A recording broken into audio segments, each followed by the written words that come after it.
Queridos amigos, qué placer estar con ustedes nuevamente para compartir este espacio de preguntas y respuestas, este programa que sé que es de agrado para ustedes y también un programa que a nosotros nos gusta porque nos permite estudiar y contestar sus inquietudes a la luz de la palabra del Señor. El pastor Bort está conmigo. Pastor, bienvenido nuevamente. Un placer estar con usted aquí. Gracias, Pastor Salazar. Siempre es un gozo trabajar en este programa que nos instruye a nosotros. Amén, pastor. Es una bendición enorme. Y queremos, como siempre, recordarles que nos puedan enviar sus preguntas e inquietudes a la siguiente dirección, que es tv@zoomtv.org. No olviden tampoco de compartir este programa con sus amigos, con otras personas. Hemos recibido desde muchos lugares del mundo respuestas favorables y agradecimientos por lo que estamos haciendo a través de este programa y rogamos que sigan ustedes también este programa compartiendo con otros para que puedan ser también bendecidos otras personas con este contenido. Y no también, de paso, pastor, nos agrada también los comentarios, algunos que son también instructivos, algunos que son también de alguna forma que nos ayudan a mejorar, así que siempre agradecemos con los comentarios tanto positivos como constructivos para este programa. Amén, ¿no? amén. Es importante ese punto. Bueno, pastor, antes de iniciar el estudio, vamos a hacer una oración, así que voy a orar y pedir que Dios nos acompañe al abrir su palabra. Oremos. Amante Padre Celestial, oh Señor, en este momento, al abrir tu palabra, al compartir las respuestas que, oh Señor, nuestros amigos quieren escuchar, pedimos que nos ayudes a nosotros como tus hijos también a ser simplemente tus instrumentos y que nuestras palabras puedan ser realmente en sintonía con tu palabra, con tu verdad, que podamos ser usados para que lleguemos al corazón y atraigamos a través de tu palabra a personas más cerca de ti, a que sigan más tu nombre y puedan estar en sintonía con la verdad. Pido todo esto en el nombre de Jesús. Amén. Amén. Muy bien, pastor, tenemos una pregunta que nos llega desde Ecuador, un amigo allá, Eddie. No tengo el privilegio de conocer a Eddie, pero espero que algún día nos podamos conocer. Nos dice la siguiente pregunta, Eddie. Dice, me gustaría saber qué hubiera pasado con Satanás si Eva no hubiera caído en la tentación. ¿Cómo hubiera sido eliminado de este mundo? Es la pregunta que nos hace, el pecado de este mundo, ¿correcto? O Satanás, no sé si es que es la pregunta, ¿no? Si Eva no caía en tentación. ¿Cuál sería la respuesta al respecto, pastor? En realidad no tengo una respuesta, porque ni la Biblia ni el Espíritu de Profecía nos dicen qué hubiera sucedido. En realidad las preguntas hipotéticas son problemáticas porque en realidad no sucedió así. Claro. Solo podemos guiarnos por lo que sucedió. Yo me imagino que Dios hubiera tenido alguna manera de poder eliminar el pecado claro. de Lucifer, de Satanás, de alguna manera, últimamente hubiera castigado a Satanás y Satanás hubiera sido destruido. Pero yo, por lo menos, no he podido conseguir una respuesta a esta pregunta hipotética. Supuesto. Sí, gracias, pastor. Es interesante, creo que él mismo, de una forma, ¿no es cierto?, se puede contestar en este sentido, querido amigo Eddie, porque si Eva no pecase, el pecado no hubiese entrado aquí a la tierra. Satanás no hubiese sido un problema aquí en la tierra. Por la entrada que dio Eva a Satanás es que entendemos el pecado y entendemos lo que sucedió con el pecado, ¿no? Y lo que trajo la desgracia al mundo. Fuera de eso, ¿qué hubiese pasado? Como usted menciona, pastor, no hay nada que nos dice en la Biblia al respecto. Pero no es tampoco justo, o mejor dicho, no es correcto pensar que Dios tiene algo que ver con la elección de Eva y de Adán en pecar. Es decir, cuidado de caer en esa idea de decir, bueno, Dios hizo la tierra como el lugar para que se desarrolle el pecado. No, eso bíblicamente no es algo real. Dios no tiene ninguna culpabilidad o responsabilidad en que el pecado haya venido a la tierra, así que es importante ese punto. Y como usted menciona, quizás el Señor hubiese lidiado con el problema de otra manera que no se ha revelado porque estamos nosotros en el conflicto y Dios nos revela lo que estamos pasando y cómo salir de este problema, ¿no? Sí, en realidad Dios sabía que Adán y Eva iban a pecar desde la eternidad. Es decir, no hubo un tiempo en que Dios no sabía de que iban a pecar. Dios podría haber dicho, bueno, yo sé que Adán y Eva van a pecar y eso me va a causar un problema muy serio, voy a tener que mandar a mi hijo para morir por la raza humana, mejor no hago a Adán y Eva. En ese caso, Dios no hubiera estado respetando el libre albedrío. Claro. Porque si Dios crea solo criaturas que pueden decirle sí y no que le pueden decir no, entonces Dios no está respetando el libre albedrío. El hecho de que Dios decidió crear a Adán y Eva sabiendo lo que iban a hacer, indica cuánto respeta Dios la libertad de elección. Creó seres humanos con la posibilidad de escoger el bien o el mal, sabiendo que iban a escoger el mal y que iba a causar un desastre. Ahora, la gente siempre piensa de cuán terrible fue que Dios permitiera el pecado en nuestro caso. Claro. Siempre pensamos de nuestro sufrimiento, nuestros problemas, etc. Pero nunca pensamos de que lo que le iba a costar a Dios. Dios podría haber dicho, yo sé que Adán y Eva pecaron, van a pecar, y por eso va a tener que mandar a mi hijo, y lo van a maltratar, lo van a cicatrizar, y va a tener esas cicatrices por la eternidad. Yo no lo voy a crear para ahorrarme el trabajo que tengo que hacer. ¿Qué clase de Dios sería ese? Claro. Un Dios que decidió crear a Adán y Eva sabiendo lo que le iba a costar a él.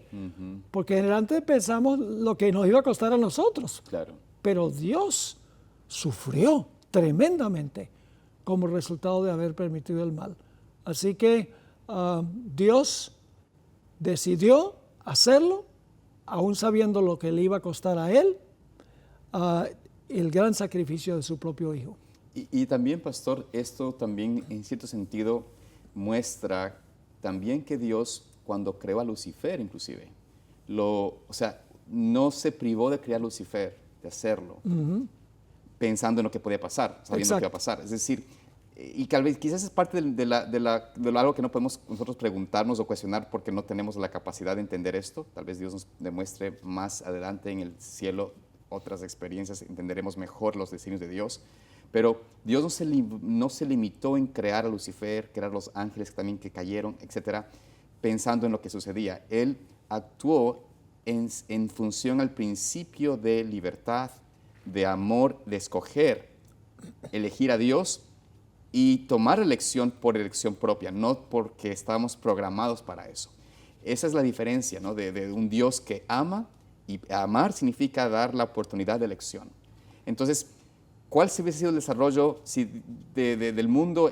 Como usted menciona, son preguntas hipotéticas que no tenemos una claridad, pero tenemos que limitarnos más a lo que se ha revelado acerca del conflicto, lo que estamos pasando y por qué Dios nos ha dado, en cierto sentido, el privilegio de recibir la redención por el amor de Dios, de entregar a su Hijo, y llegar a un punto que tendremos aún mayor responsabilidad, seremos privilegiados sobre otras criaturas por haber recibido este aspecto de redención. Es decir, aunque pasamos ahora una desgracia terrible, la recompensa es infinitamente superior.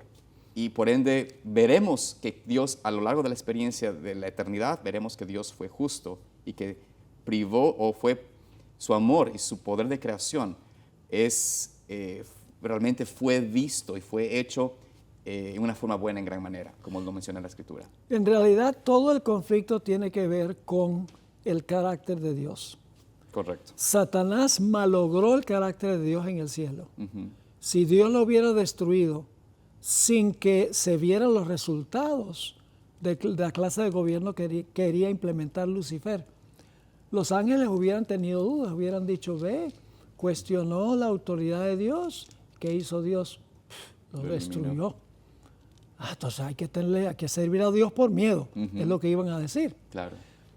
Pero Dios decidió tomar el riesgo de darle libre albedrío sabiendo lo que iba a ocurrir, para que con el transcurso de 6,000 años que hemos tenido más lo que falta, la gente pudiera ver el contraste entre el estilo de gobierno que quería implementar Lucifer. Correcto. Y el estilo de gobierno de Dios. Y por eso, en realidad, esto lo que ha hecho es imposible una segunda rebelión. Amén. Porque cuando los seres celestiales y los seres humanos redimidos hayan visto lo que costó el pecado, nunca más van a querer experimentar con el pecado. Amén. Van a exonerar a Dios, van a decir que Dios es el amoroso, Dios es el justo, Dios es el benevolente, y el otro es un canalla que tergiversó el carácter de Dios. Así que conociendo el carácter de Dios por la eternidad, el universo quedará, y tal vez no debería usar esta palabra porque es tan controversial, el universo quedará vacunado perpetuamente con una vacuna que no es experimental, no, vacunado para siempre contra la posibilidad de que entre otra vez el pecado. Amén, amén, pastor. Muchas gracias por la respuesta y vamos a continuar con la siguiente pregunta. Esta pregunta nos llega de Leonidas y él nos dice lo siguiente. Primero, dice lo siguiente, me alegra como él menciona esto, dice a que Dios siga bendiciendo a Zoom, al pastor Bor y a todos los demás asociados de la A hasta la Z. Amén. Amén por eso. Hay muchas personas que están detrás del ministerio, que nos apoyan, o sea, que trabajan aquí, que no ven las personas, ¿no? Amén. Pero son tan importantes como los que estamos aquí presentes. Amén. Bueno, dice lo siguiente, la pregunta se basa en 1 de Juan 4, 1 al 13. Así que esta es una interesante pregunta basada en 1 de Juan 4 al 13. Al 1, perdón, 1 al 3. Del 1 al 3, perdón. 4 del 1 al 3. Y dice, sabemos que el anticristo es el sistema de Roma papal. Su problema es querer usurpar el lugar de Cristo y pretender cambiar la ley de Dios, etc.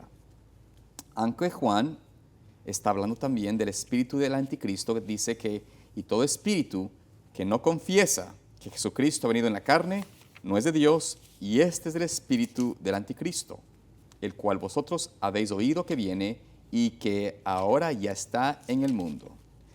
Entonces, sabemos que Roma papal no niega que Jesús vino en carne y siguen diciendo ser la iglesia de que él fundó en sus doctrinas.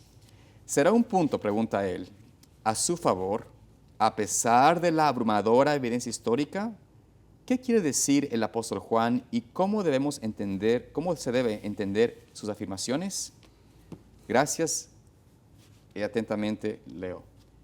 Entonces, pastor, la pregunta es, en 1 de Juan menciona allí el apóstol Juan que aquellos que niegan que Jesús vino en la carne son del espíritu del anticristo. Entonces, la pregunta de nuestro querido amigo Leonardo es, ¿será que la Iglesia Católica, el papado, que profesa que Jesucristo vino en la carne, ese es un punto a favor y menoscaba un poco la identidad del anticristo? Eso es lo que parece que le está tratando de entender. Sí, lo que realmente está diciendo es que tal vez esta característica no le cuadre al papado.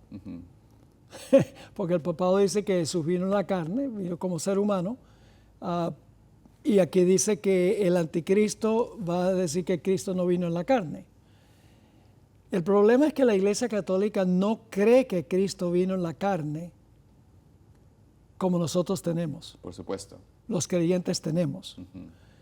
La Iglesia Católica tiene lo que se conoce como el dogma de la Inmaculada Concepción. Correcto. Y la idea de la Inmaculada Concepción no es que Jesús fue concebido inmaculadamente. La idea es que María, la madre de Jesús, correcto, no tenía pecado original, correcto, para usar la expresión que usa la Iglesia Católica. Es decir, María era diferente que nosotros, porque nosotros tenemos carne de pecado, pero María no recibió carne de pecado. Tenía un cuerpo, digamos, santo, glorificado, sin pecado. Correcto. Entonces, esto tiene que ver con la naturaleza humana de Cristo. Cristo vino a esta tierra con la naturaleza humana pecaminosa del Adán convertido. No de la naturaleza pecaminosa de Adán inmediatamente después de pecar. No. Con una naturaleza pecaminosa humana regenerada ya por el Espíritu Santo. Claro. Porque si Jesús hubiera venido con una naturaleza humana que no fue regenerada, no hubiera podido vencer el pecado. Claro. Porque con nuestra naturaleza humana no convertida no se puede vencer el pecado, es imposible.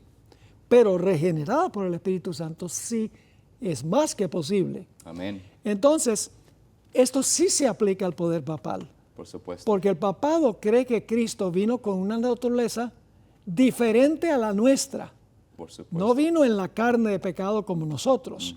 Ahora, el hecho de tener carne de pecado no significa que es pecador. Ahí viene el problema de la definición del pecado. Claro. El pecado no es un estado. El pecado es escoger transgredir la ley de Dios en palabra, en pensamiento o en acción. El Señor Jesús tenía una naturaleza humana pecaminosa, regenerada, pero nunca esa naturaleza pecaminosa se expresó en acciones pecaminosas. Ahora, entonces, esto sí se aplica al poder papal, porque el poder papal dice que Jesús vino con una naturaleza sin pecado, sin la mancha de pecado, no pecaminosa, porque María, su madre, Claro. tenía esa naturaleza y claro, no le podía transmitir a Jesús la naturaleza sin pecado, al menos que ella haya tenido la naturaleza sin pecado. Pero en ninguna parte de la Biblia dice que María fue concebida inmaculadamente. Es que ni siquiera se encuentra el nombre de la mamá de María en la Biblia. La Iglesia Católica le pone un nombre. Le ponen nombre y le crearon ahí. Pero en la Biblia no hay ningún nombre. Entonces, la respuesta es que sí se aplica al papado. Gracias, pastor. Qué importante declaración. Es verdad, la Iglesia Católica tiene esta incongruencia en su doctrina, porque hablan de Jesús, como usted mencionó, fue inmaculado, su concepción es inmaculado, y, o sea, es santa, y igual María, para poder engendrar a Jesús, tenía que ser igual en esa condición. Y de alguna forma María fue entonces el milagro primero, porque luego sus padres, ¿qué son? Entonces, o sea, no explican eso hasta ese Sí, punto. ahora sí, surge, excelente punto. Sí. Surge la idea, si los padres de María también fueron concebidos inmaculadamente, Claro. y los padres de ellos, Exacto. y los Entonces, padres ¿a dónde de ellos, llega? entonces, ¿hasta dónde llega? Claro, entonces, pero eso no existe, hasta ahí quedan, es como que solo hablan de María, Inmaculada, etcétera, inventan a los padres como por nombres que ni siquiera existen en la Biblia, y luego, de alguna forma, llegan dejan esos cabos sueltos, no explican, pero la diferencia radica en su interpretación de Jesucristo como Hijo de Dios aquí en la tierra.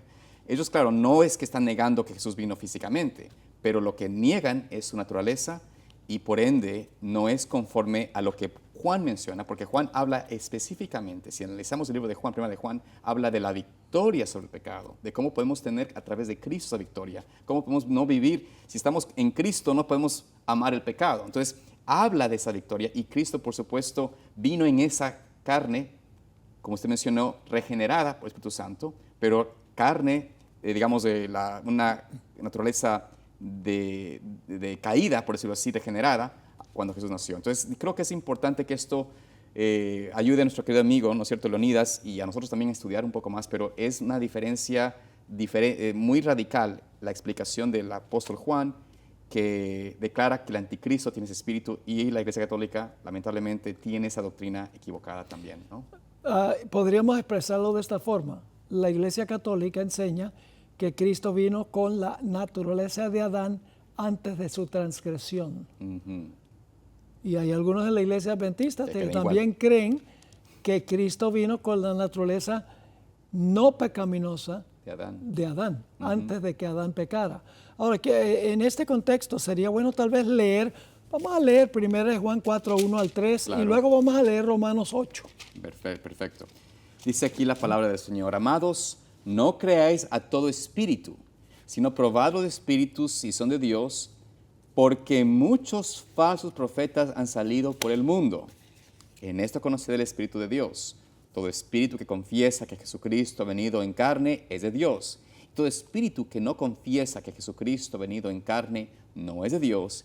Y este es el espíritu del anticristo, el cual vosotros habéis oído que viene y que ahora ya está en el mundo. Así que dice que el anticristo es el que no confiesa que Jesucristo es venido en carne. Correcto. Ahora vamos a Romanos, el capítulo 8. Y este es... versículo 1 al 3, pasaje clave. Ahora pues, ninguna condenación hay para los que están en Cristo Jesús, los que no andan conforme a la carne, sino conforme al Espíritu. Porque la ley del Espíritu de vida en Cristo Jesús me ha librado de la ley del pecado y de la muerte. Porque lo que era imposible para la ley, por cuanto era débil por la carne, Dios, enviando a su Hijo en semejanza de carne de pecado, y a causa del pecado, condenó al pecado en la carne. Condenó el pecado en la ¿qué? Carne. En la carne. Ahora, por eso en el libro de Hebreos, Claro. si buscamos el libro de Hebreos, capítulo 4, dice algo muy, muy poderoso y que nos consuela. Dice en el capítulo 4 y el versículo, a ver aquí, el versículo capítulo 4 de Hebreos, a ver, donde dice que fue pecado, aquí está, pecado en todo según nuestra semejanza, versículo 14 y 15, Okay. lee eso. Por eso dice, porque no tenemos un sumo sacerdote que no pueda compadecerse de nuestras debilidades, sino uno que fue tentado en todo según nuestra semejanza, pero sin pecado. Dice pecado según la semejanza de Adán, No, la nuestra, pecado en nuestra semejanza. por supuesto. Ahora, si Jesús venció con una naturaleza diferente a la nuestra, ¿qué esperanza hay para nosotros? No hay esperanza alguna. Y nos está pidiendo lo imposible. O sea, Jesús dice, cuando nos habla en la palabra, no haya el pecado no reine en vosotros, etc., estaría pidiendo lo imposible. Yo tengo una ilustración un tanto mundana, pero comprueba el punto. Supongamos que Superman existiera, ¿ok? Ya, Se aparece en esa puerta que está allá. ya. Y entonces se abre aquella puerta, sale por aquella puerta afuera y nos dice a nosotros que estamos sentados aquí, sale volando y dice, seguid en pos de mí. No podemos hacer nada. Chao. ¿Podemos? No. ¿Por qué no podemos? Porque él tiene una naturaleza diferente a la nuestra. Claro. Entonces Jesús, ¿cómo puede decirnos a nosotros, seguid en pos de mí, Siendo si diferente. tenía una naturaleza distinta a la nuestra, con ventajas que nosotros no tenemos? Ese punto es tan claro. Claro. Y el mundo cristiano rechaza esa idea. Podría yo decir que es porque quieren salvarse en sus pecados en vez de ser salvos del pecado. La naturaleza de Cristo tiene grandes implicaciones en el plan de la salvación. Así es. Y nosotros tenemos que tener muy claro el concepto de la naturaleza humana que tomó Jesús, porque de la victoria de Él depende la victoria nuestra. Y pastor, como usted menciona, bueno, la palabra, el apóstol Juan lo menciona, muchos han salido por este mundo predicando un falso evangelio, un falso Cristo, afirmando de que Jesús no vino en la carne, no vino en esta naturaleza degenerada nuestra, sí en redención, pero no vino con esa naturaleza y por ende menoscaban la esperanza que tenemos nosotros de tener victoria. Esta es tristemente algo que estamos viendo en muchos lugares y aún dentro de la iglesia del pueblo de Dios. Muchas personas hoy en día no creen en la victoria sobre el pecado, no quieren creer que Cristo puede darnos esa experiencia de victoria, no quieren aceptar, porque usted mencionó, prefieren más la concupiscencia y el amor al pecado que de tener el repudio que Cristo quiere poner en nuestro corazón hacia el pecado. Creen que vamos a continuar pecando hasta que el Señor Jesucristo venga en las nubes del cielo. Sí. Y eso es un error fatal. Y digo fatal en el sentido de mortal. Correcto. Porque los que creen eso no van a estar listos para la venida de Jesús. Por supuesto, tristemente serán parte de aquellos que tendrán una sorpresa terrible al no ser vistos por el Señor como su pueblo. Bueno, amados hermanos, rogamos que sigan ustedes estudiando de la palabra del Señor y esperamos poder contestar sus preguntas en un programa en un futuro. Dios los guarde y los bendiga.